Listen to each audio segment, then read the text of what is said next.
somos una serie de sistemas, las familias son un sistema, los trabajos funcionan como un sistema y como tales funcionamos a través de vínculos, funcionamos a través de ida y vuelta. Más o menos en México somos 131 millones de personas y se calcula que 34.8 millones aproximadamente tienen o han sido diagnosticados con depresión.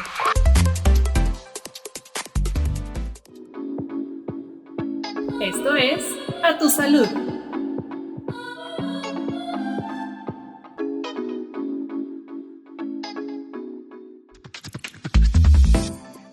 Hola, ¿qué tal? Bienvenidos a un episodio más del podcast A Tu Salud del Instituto Mexicano del Seguro Social. Yo soy Iván Cabañas y hoy hablaremos con dos expertos acerca de la depresión colectiva de inicio de año.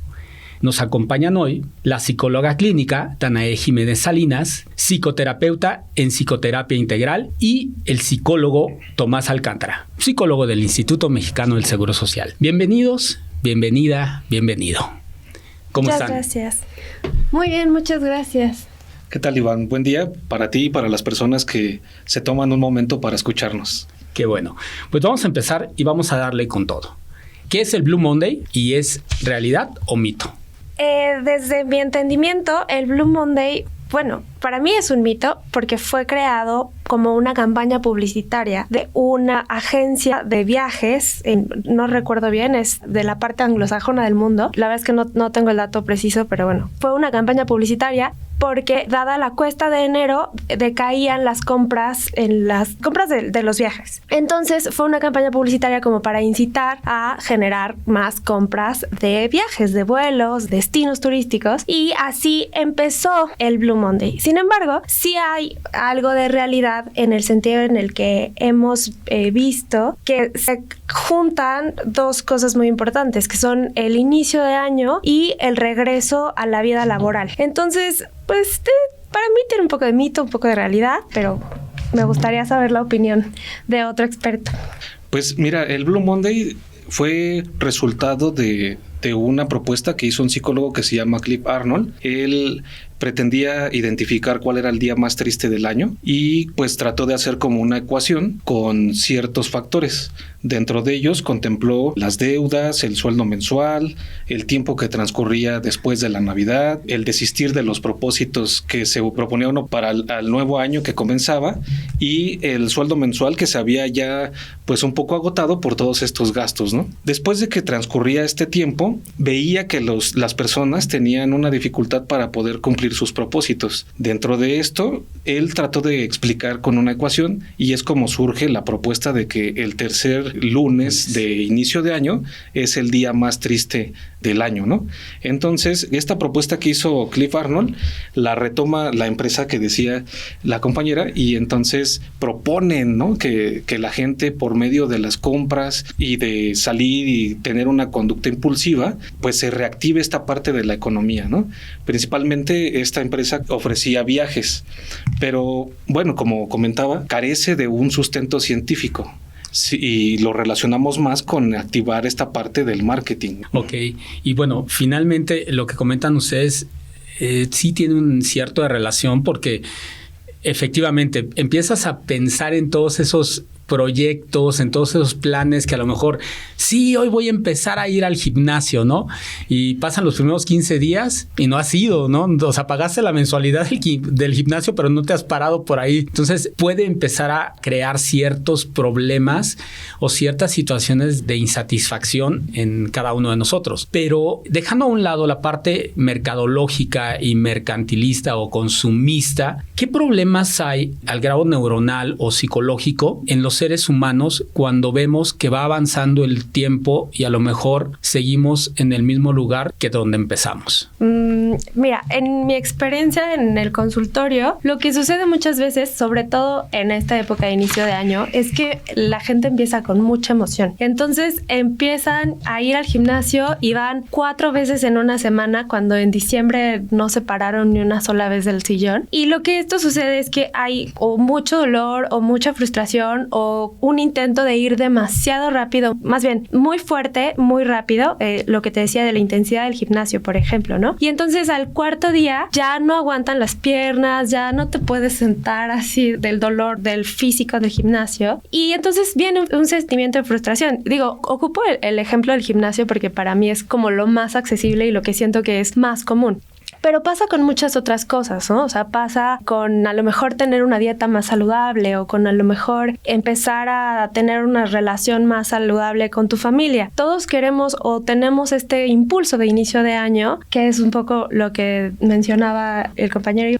Y de pronto llega como frustración de intentar comer mucho demasiado rápido y hay este sentimiento de frustración y sí lo vemos a menudo en el consultorio. Es decir, es que yo quería lograr esto, pero no lo logré. Y no lo logré, ¿por qué? Porque a lo mejor me puse una meta muy alta y la quise lograr en un mes, cuando a lo mejor era una meta para lograr a 3 meses, a 6 meses. Creo que para mí va muy ligado con este sentimiento de frustración. Okay. Oye, Tomás, una pregunta. ¿Qué pasa con todos esos sentimientos que traemos después de las fiestas decembrinas? Es euforia total, ¿no? Viene Navidad, incluso término del año y el nuevo año, y nos sentimos eufóricos. ¿Esto afecta también en un momento dado al comportamiento de nosotros en los primeros 15 días del nuevo año? Yo creo que sí. Una gran parte de lo que generamos en nuestra mente son una serie de pensamientos que nos ayudan a actuar de cierta forma. Y tenemos ideas que a veces nos llevan a llegar a conclusiones un poco irracionales, ¿no? Muchas veces idealizamos la situación, idealizamos las cosas, y cuando llegamos a nuestro golpe de realidad o cuando hacemos consciente la realidad que estamos viviendo, tendemos a generar una frustración, ¿no? Un enojo, y nos desmotiva. Sobre todo si imaginamos cómo es que piensa una persona que tiene depresión, estaríamos hablando de personas que tienen una serie de ideas como el no puedo, no valgo, por qué me dejó, todo ya se terminó, y son una serie de pensamientos que lo imposibilitan, ¿no? Es un poco contradictorio el pensamiento en cuanto a la depresión, porque mientras más me ligo a estos pensamientos, más me hundo en esas arenas movedizas que representan la depresión. Entonces ahí entran alguna serie de técnicas que utilizamos como terapeutas que tiene que ver con por ejemplo, con la activación conductual, el poder dividir estas metas que se vuelven imposibles, estas ideas que se nos imponen. Me refiero como a esto que lo consideramos un reto, ¿no? O que es algo muy imponente. Lo tenemos que dividir en pequeñas partes, en pequeños segmentos que sean metas más pequeñas y que lo podamos llevar a cabo de una manera más acorde a nuestro ritmo y a nuestro tiempo. A ver, acaban de tocar el tema central de este episodio, depresión. ¿Pero qué es la depresión? Bueno, la depresión tenemos que entenderla como una enfermedad. No es tanto una conducta de manipulación o una serie de cosas que haga la persona para llamar la atención, ¿no? Sino que verdaderamente la persona que se siente deprimida está pasando por un periodo en el que la tristeza ha sido tan profunda que le impide realizar su vida cotidiana.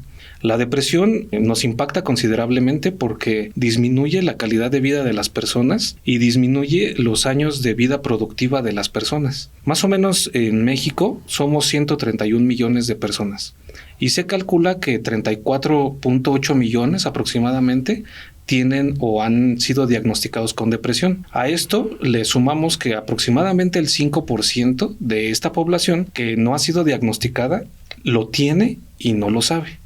Por lo tanto, no han sido diagnosticados, no han comenzado un tratamiento y no han comenzado a tener hábitos para cambiar esto que están experimentando. La depresión te inmoviliza, ¿no? Te hace caer en un sentido de no tener ganas de hacer las cosas, de haber perdido como el disfrute, el goce hacia estas cosas, tener mucho sueño, sentirse muy cansado, comer mucho o dejar de comer, dormir mucho o dormir poco, el perder incluso peso, ¿no?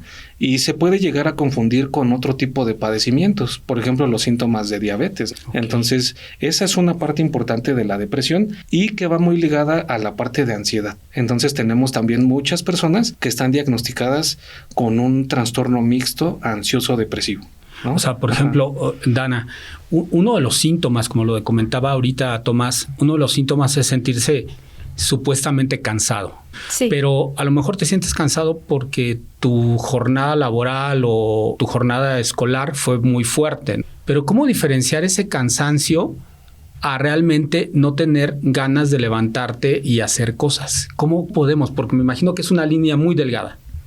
Por supuesto, creo que se puede ver en la persistencia del síntoma. Una persona puede estar muy cansada de un día agotador de trabajo, pero tal vez al siguiente día tiene un poquito más de ganas, tiene un poquito más de fuerza, tiene algo en su día que le haga sentir cierta alegría, cierta tranquilidad, cierto gusto por las cosas, por ejemplo, que coma su comida favorita y eso sea algo que le llene de gusto. Y en la depresión vemos que esto no existe o está en grados muy, muy, muy menores. Vemos que hay poca alegría o incluso la alegría se abstrae y vemos mucho algo que en la clínica le llamamos el regreso a sí mismo, que es cuando la persona no tiene la suficiente energía para el disfrute. No hay la energía del disfrute, no hay, o sea, la persona siente que no tiene energías para disfrutar. Aunque quisiera disfrutar de su comida favorita, no puede, siente que hay esta barrera de la imposibilidad de. Y esto, si lo vemos como un síntoma persistente, podemos empezar a hablar de una depresión clínica o de un trastorno depresivo mayor, de otro tipo de trastornos de la depresión, pero sí es algo persistente. Ok. Podríamos manejarlo incluso cuando de repente una persona dice, es hora de comer. Uh-huh. Y de repente vamos a pensar que en casa no trae su comida de casa, ¿no? A algún lugar. Y tiene que salir a buscar opciones de comida. Pero de repente nada se le antoja y dice, pues tengo que comer, o sea, como esto porque tengo que comer, pero realmente no es porque se me antoje, porque lo disfrute por eso. Podríamos asociarlo con eso en un momento dado. O, por ejemplo, la persona que, como decías, Dana, va al gimnasio y era algo que disfrutaba mucho y de repente es...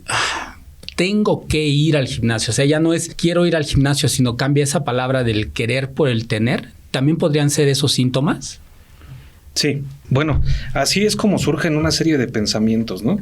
Que nos llevan a la parte de una alteración en la parte de salud mental. Por ejemplo, empezamos a considerar que las cosas deberían de ser de una forma y no de otra. Entonces, hay 3 tipos de debos. El debo con sí mismo, el debo con los otros y el debo de cómo debería de ser la vida. Okay. Entonces, este ejemplo que pones sobre la comida me parece muy interesante porque es como decir, hoy quiero hacer de comer algo rico y decir, hoy debo de comerme esto. Okay. Cambia todo el sentido de la frase y la finalidad de la expresión, porque en la primera, la persona desea hacerlo, está motivada, lo hace con gusto, es decir, no es una obligación, lo quiere y lo desea. Y la otra parte es una obligación, lo hace por compromiso, porque no le queda de otra, porque tiene que comer si no se muere, ¿no? O pasan otras cosas. Y así como ese pensamiento, existen otros. Por ejemplo, uno de sobregeneralización. El de sobregeneralización se refiere a la parte de que con que pase una vez, va a pasar siempre, ¿no? Okay. Por ejemplo, el tercer lunes del año y de todos los años va a ser el día más triste, ¿no? Y entonces generalizamos. Okay. Y no debería de ser así, ¿no? Pensamos también en otro tipo de pensamientos como de personalización. Esos son pensamientos en donde nos colocamos en primer instancia y creemos que somos los causantes de lo que está pasando a los otros o personas con las que convivimos. Por ejemplo, que Arnold hubiera dicho, por mi culpa, ahora todas las personas están tristes los terceros lunes del año. Hay otro pensamiento que se le llama dicotómico, y es un pensamiento en el que pensamos de todo o nada, vivo o muero, estoy triste o estoy feliz, y caemos en esa contradicción, ¿no? Puede ser blanco y negro, pero en medio del blanco y el negro hay una escala de grises y además estaríamos hablando de que hay un arco iris, ¿no? Uh-huh. Entonces, este tipo de pensamientos a veces nos llevan a conclusiones que se vuelven irracionales y que estas ideas se vuelven obsesivas para nuestra mente, de tal forma que no nos damos cuenta de lo que hay más allá. Y es lo que pasa con las etiquetas que ponemos, por ejemplo, en este caso de la depresión. Ok, ahorita estaban tocando el tema y el segundo punto que tocó Tomás, esta parte donde por una cosa que sucede un día ya siempre tiene que suceder, podríamos amarrarnos al tema de la depresión colectiva. O sea, de repente, ¿es cierto que nos podemos deprimir colectivamente o no? Yo creo que no es que podamos deprimirnos colectivamente, sino es que hay sucesos que pueden ser históricos, sociales, mundiales incluso, que pueden propiciar a que haya un sentimiento generalizado de desazón, digámoslo de alguna manera, o de descontento. Eso lo asocio con el Blue Monday en el sentido de que todos venimos regresando de celebrar a lo grande el año nuevo y de ponernos propósitos, y entonces de pronto regresamos a las oficinas, a la rutina, al día a día, y pues ya llevas al tercer lunes de enero, por lo menos este año, ya llevas 2 semanas en el trabajo, ya no es, ay, vengo volviendo de mis vacaciones, sino ya es un lunes más rutinario. Y entonces, pues hay estos momentos que a lo mejor el colectivo siente, digamos, bajón de energía o este sentimiento colectivo de inconformidad con las cosas. En enero también pasa que hay a lo mejor crecimiento al costo de vida o crecimiento al costo de la gasolina o diferentes cosas que pueden pasar en el exterior que nos afectan a todos como un colectivo. Ok, y ahorita lo que está tocando es muy importante porque si nos fuéramos a ese punto, pues a lo mejor los términos de quincena también serían un motivo para sentirnos deprimidos colectivamente, ¿no? Y que creo que sí pasa, ¿no? O sea, de repente no solamente son los factores de el final de las fiestas de diciembre y el inicio de enero, cuando nos sentimos a lo mejor deprimidos de una manera generalizada, sino hay otros factores y otros momentos. ¿Qué factores son aquellos que nos podrían orillar a tener una depresión colectiva? Mira, a mí para contestar esta pregunta me gustaría recordar esto que vivimos en la pandemia, ¿no? Porque nos afectó a todos y es algo colectivo, por decirlo así. Okay. Entonces, fue un preámbulo para grandes cambios. Pocas personas fueron las que se fueron adaptando y a otras tantas les costó mucho. Entonces, experimentaron de cierta manera un desarrollo acelerado. Ahora mismo estamos hablando de la salud mental y antes era cuestión de unos pocos o de las personas que eran especialistas en el área. La pandemia vino a dar la apertura para poder hablar de este tipo de temas. Y entonces, ¿por qué te lo digo? Porque en esta situación de aislamiento y en el escenario de no saber qué era lo que iba a pasar el día de mañana, ¿no? Si te ibas a contagiar y a lo mejor te ponías muy grave o toda la serie de personas que vimos que fallecieron en ese momento. Exacto. Y que las personas no tuvieron la oportunidad de elaborar su duelo porque no había los rituales que estamos acostumbrados a hacer. Empezaron a experimentar una serie de síntomas de ansiedad y de depresión. Después de la pandemia se disparó. Al inicio se reportaba un 30%, pero ahora se sabe que hasta puede ser en un 80%. Wow. Los síntomas de ansiedad. Pero como te decía hace un rato, va ligado con la parte de la depresión. Entonces, partiendo de esto, las personas cuando encuentran estas salidas que son fáciles, que te invitan a desahogarte de esa tristeza que tienes por medio de las compras, de comprar una bebida alcohólica y fumar o consumir sustancias, pues son salidas fáciles. Y entonces es más fácil hacerse cargo de esa manera del problema que de una forma, digamos, analizándolo. Entonces creo que tiene mucho que ver con estos pensamientos que se quedan anclados también a veces en esos hechos que nos impactan. Son como un barco en medio del océano que tiene el ancla y que no sabe para dónde va, ¿no? Entonces las personas pueden estar dejando tal vez simplemente de sentirse libres y de caer en este tipo de condiciones que parecen una situación fácil y que nos hacen actuar de manera impulsiva. Ok, uno de nuestros podescuchas nos hace una pregunta que va relacionada a esta y nos dice precisamente, ¿qué tan común es la depresión colectiva? Lo acaban de contestar, creo que es más común de lo que pudiéramos querer nosotros, pero luego nos dice, ¿cuánto podría afectar esta depresión colectiva al entorno? Y nos aclara el punto, dice, es decir, si alguien sufre de depresión en un círculo familiar o laboral o escolar, ¿qué tanto es posible que los integrantes de esa familia o de ese círculo en el que está la persona deprimida se puedan ir deprimiendo en consecuencia de la depresión de la persona que la padece? ¿La depresión es contagiosa? Híjole, es una pregunta sumamente complicada. Como psicóloga clínica yo te diría, como siempre contestamos los psicólogos clínicos, incluso hay un chiste al respecto que es, Depende. Okay. ¿Depende de qué? Okay. ¿Depende de qué?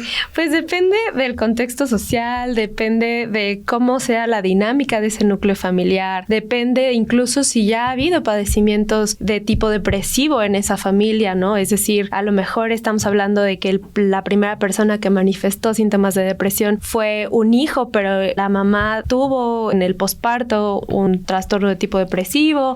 Depende mucho del contexto de esa familia en particular. Claro, podría llegar a suceder, pero, insisto, va a depender del contexto social, de incluso quién es quien aporta el sustento económico de esa familia. O sea, también creo que la persona de pronto obtiene la responsabilidad de ser el sustento económico, muchas veces tiende a ser quien presenta otros síntomas que no necesariamente son depresivos, sino estas otras salidas que mencionaba el psicólogo Tomás, de abuso de sustancias, de otro tipo de consumos o otro tipo de salidas hacia estos síntomas o estos sentimientos de desasosiego, de depresión, de incluso inconformidad de la vida, ¿no? Incluso en un ambiente laboral, a lo mejor una persona tiene depresión y va a depender entonces de qué tan saludablemente o qué tan saludables estemos mentalmente los compañeros de trabajo en ese momento, ¿no? Y cuál es el contexto y las situaciones que se están viviendo en ese momento en el plano laboral, ¿verdad? Sí, Iván. Mira, sabemos que nuestro aprendizaje lo vamos generando por medio de la observación y por medio de las conductas que tienen precisamente las personas que nos rodean. Es decir, son hábitos que se van adquiriendo a lo largo de la historia y de la cultura. Van heredándose a veces de generación en generación. Y es así como construimos nuestra realidad. Y si ves que algo es bien adoptado por la sociedad, terminas adquiriéndolo. Como dijera el refrán por ahí, dime con quién te juntas y te diré cómo eres, ¿no? Ok. Entonces, hay cosas a las que nos tenemos que ir adaptando, ¿no? Por ejemplo, ahora que hablaba de lo de la pandemia, me recordé a mis pacientes que son personas en su mayoría de la tercera edad que tenían nietos y decían en el consultorio, mi nieto nació con el chip de saberle mover al teléfono. Y entonces decía, pero yo no puedo, yo que tengo tantos años no sé cómo hacerlo. Después de haber experimentado la pandemia y de haber ayudado a sus nietos a conectarse a las clases virtuales, adquirieron esas habilidades, ¿no? De alguna manera hay que irse adaptando a este medio en el cual nos desenvolvemos. Ahora, regresando como a esta parte de lo que nos estabas planteando, la teoría general de los sistemas dice que somos parte de un compuesto de sistemas, ¿no? Uh-huh. Y formamos a la vez parte de otros sistemas que son más grandes, por decirlo así. Imagina, por ejemplo, una tina con agua y que dejas caer en medio un balín o una piedra. Uh-huh. Y entonces se hace una serie de ondas que van y vienen. Exacto. Y entonces creo que es un bonito ejemplo de cómo influimos en la realidad de los otros y los otros influyen en nuestra realidad. Es decir, las partes del todo se afectan entre sí mismas. Es como cuando, me acuerdo ahorita de cuando eras niño y veías a tus tíos o tus papás jugando dominó, ¿no? Y tú te ponías a formar las fichitas y le pegabas a la primera y todas se iban automáticamente corriendo, ¿no? Creo que es ese mismo efecto, ¿no? Claro. Le pegas a una y le pegan a todos los demás. Uh-huh. Oye, Dana, ¿cómo podemos afrontar la depresión colectiva y mantener una buena salud mental? ¿Qué podríamos hacer? Empezando con la idea de que la depresión colectiva es algo que nos afecta a todos, podríamos empezar a generar lazos colectivos, lazos familiares, lazos sociales que sostengan de alguna manera o que permitan a la persona sostener de alguna manera este momento, ¿no? A lo mejor un familiar le está pasando mal y tú no le estás pasando tan mal.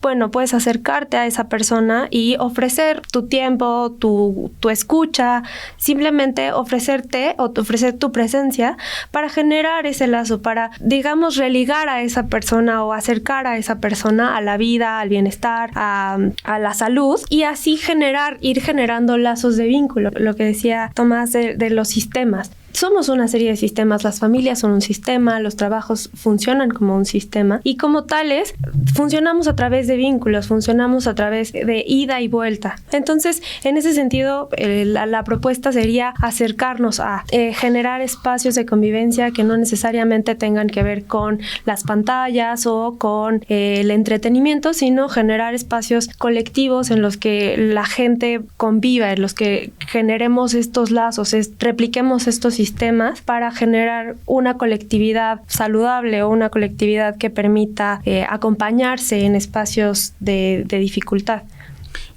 Tocabas el punto de la pandemia. Uh-huh. Justo con la pandemia también se dio un fenómeno bastante fuerte en los jóvenes. Se aislaron.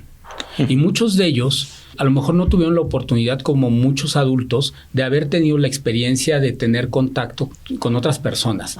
Eso de salir a jugar y todo eso, a lo mejor ellos no lo pudieron experimentar. Y entonces tomaron, como dice Dana, las pantallas, los videojuegos, que no son del todo malos, pero ahí sí, el aislarse por completo. Ahora, cuando quieren salir a la realidad, al contacto, ya no saben cómo relacionarse con otras personas. Y entonces a lo mejor viene ese punto de depresión para estos jóvenes. ¿Es el mismo tratamiento para jóvenes que para adultos en cuestión de depresión?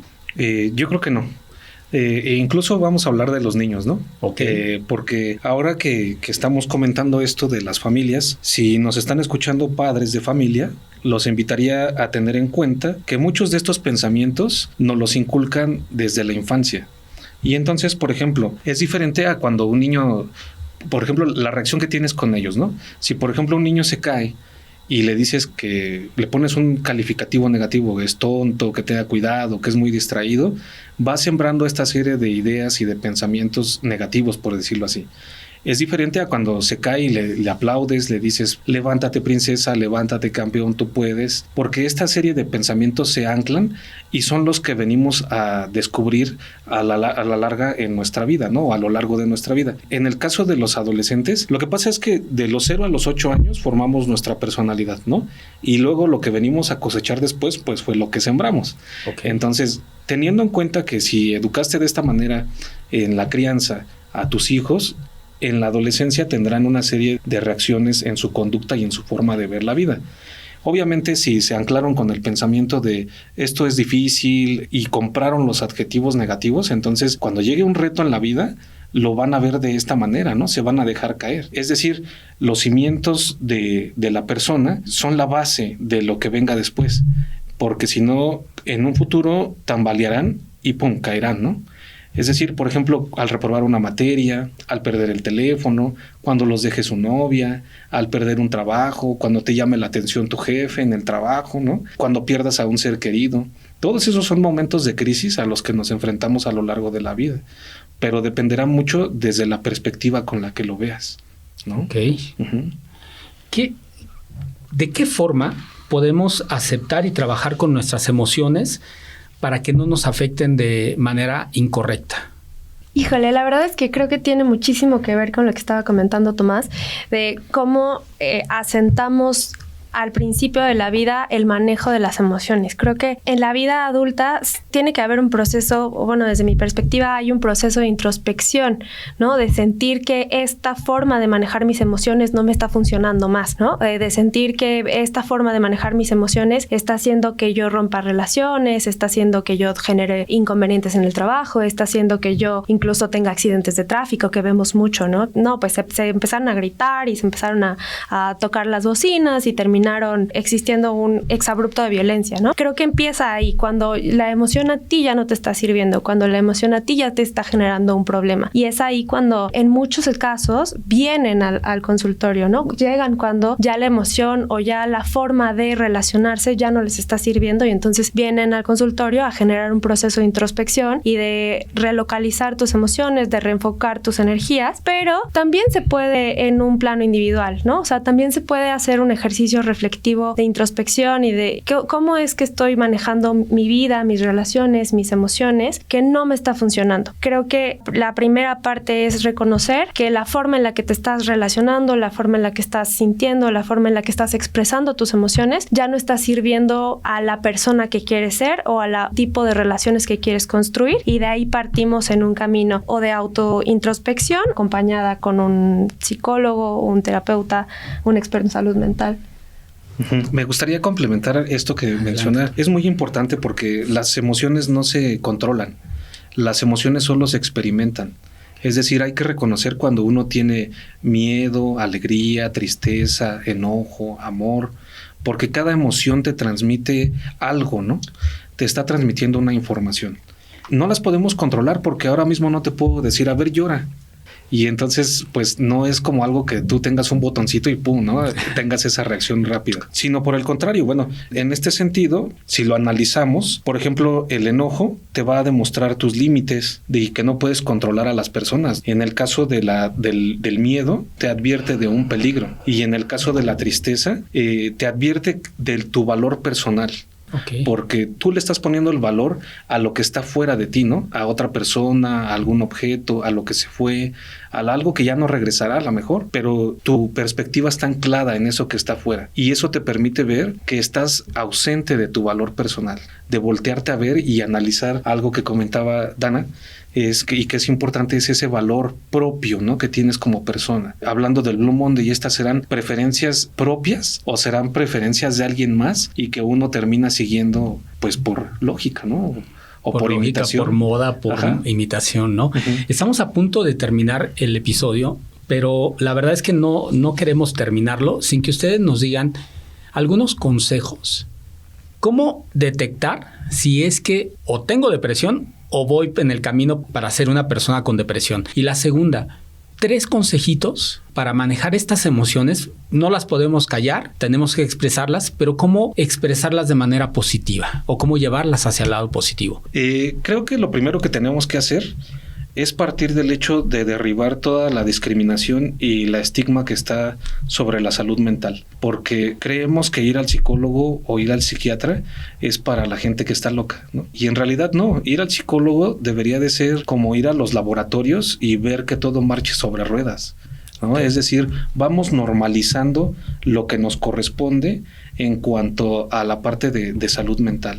Esa es una. La otra, que dejemos de colocar etiquetas. En el mes pasado de diciembre se realizó un congreso de salud mental dentro del instituto y había un ponente que hablaba de un estudio que estaba realizando precisamente sobre el estigma y decía que es bueno quitar esas etiquetas, es decir, trastorno de depresión, y que en vez de que se diga trastorno de depresión, se diga soy una persona que está experimentando depresión. Okay. Porque eso le derriba toda esa carga social que se ha ido acumulando a lo largo de los años, ¿no?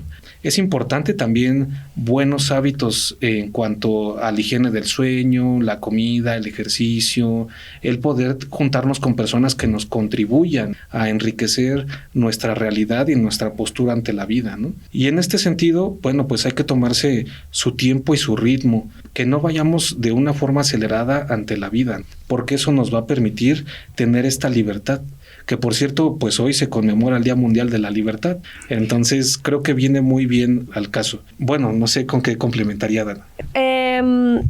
Me gustaría que las personas se planteen no tanto cómo estoy reaccionando, sino 3 preguntas. ¿Qué me está diciendo la emoción de mí?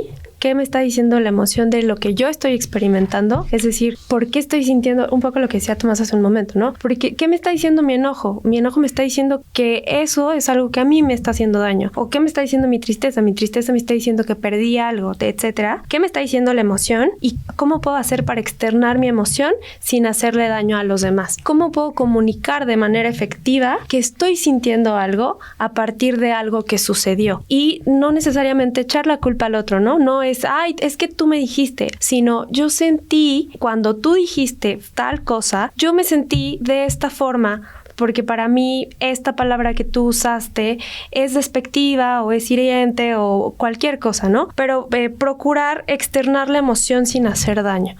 Hacer ejercicios de comunicación de la emoción y de comunicación desde la perspectiva personal y desde el amor también en la medida de lo posible, o sea, comunicar desde la compasión hacia el otro, desde de la empatía hacia uno mismo y hacia el otro. Ok, es un poco tener conciencia del otro, ¿no? Uh-huh. O sea, ¿qué hago yo y qué hace el otro y cómo lo afecto o cómo me afecta y cómo a lo mejor doy algo positivo y me da algo positivo, ¿no? Sí, creo que en un sentido es tener esta parte de la empatía y la asertividad. La empatía es colocarse desde el punto donde está viendo la realidad la otra persona y entenderlo desde allá, ¿no? No quererlo forzosamente ver desde donde tú estás parado. Y la parte de la asertividad es no caer en la parte de la agresión ni en la parte de la pasividad, sino tratar de contemplar tu opinión, expresarte la mía y de que de estas dos hagamos un acuerdo. Y entonces eso nos permite fluir. Quería agregar pues agradecer por el tiempo que se tomaron para escucharnos, dejando un mensaje que leí que me gustó. Dice: a ti que me escuchas, te invito a dejar de ser un espectador del sufrimiento ajeno para convertirnos en agentes activos para quien necesita de nuestra comprensión, ayuda y cambios en la vida. En nuestra sociedad hay muchas personas navegando en soledad por sus propios océanos depresivos. Es el momento de que hagamos nuestra parte para ayudar a la salud mental. Ok. Todos somos responsables de la salud mental propia y de los demás. Correcto. Claro Ok, que sí. pues muchísimas gracias, Dana, por acompañarnos. Gracias por compartirnos tus conocimientos, tu preocupación y, como decías hace un momento, tu amor, porque finalmente es desde el amor y desde la compasión en ti y en los demás. Muchas gracias por la invitación. Gracias, Tomás, por compartir sus pensamientos también. Y bueno, estamos aquí. Perfecto. Gracias, Dana, por la compañía, por esta tarde y por haberse tomado el tiempo para invitarnos y escucharnos. Y pues importante también, darle las gracias a todos nuestros podescuchas. Gracias por acompañarnos a un episodio más del podcast A Tu Salud del Instituto Mexicano del Seguro Social. Con esto terminamos este episodio y nos vemos en la próxima. Recuerden, por favor, escribirnos a a.tusalud@ims.gov.mx y vamos a dar gracias a Luis Méndez, Luis Olivo y Rodrigo Villanueva por enviarnos sus preguntas acerca de este tema. Los esperamos en el próximo episodio. Hasta la próxima.